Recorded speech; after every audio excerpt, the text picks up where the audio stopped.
This is Chuck Rapp with Multiply, a podcast to provide a word of encouragement for village church planters and leaders.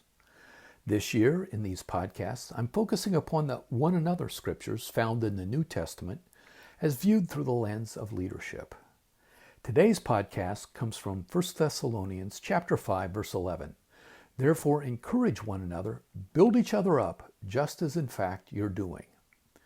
The Message version adds some additional detail. So speak encouraging words to one another. Build up hope so you'll all be together in this, no one left out, no one left behind. One of my favorite New Testament characters is Barnabas. Did you know that this was not his given name? Acts chapter 4 verse 36 tells us, Joseph, a Levite from Cyprus, whom the apostles called Barnabas, which means the son of encouragement. Apparently, Joseph was such a powerful encourager that in every remaining mention of him in the New Testament, he's called Barnabas. Francophone listeners to this podcast will recognize the origins of this word encouragement. It means to make strong, to hearten, or to give heart. When we speak words of affirmation and encouragement to others, we build up hope in them. Well, let's explore a little bit more about Barnabas, our example encourager. He spoke up on behalf of Paul when everyone else was skeptical about him.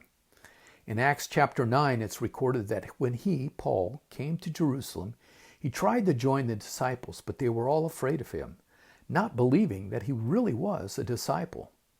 But Barnabas took him and brought him to the apostles.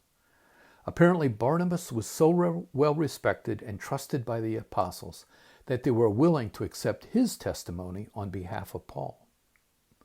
Later, he spent time with John Mark when John Mark had failed.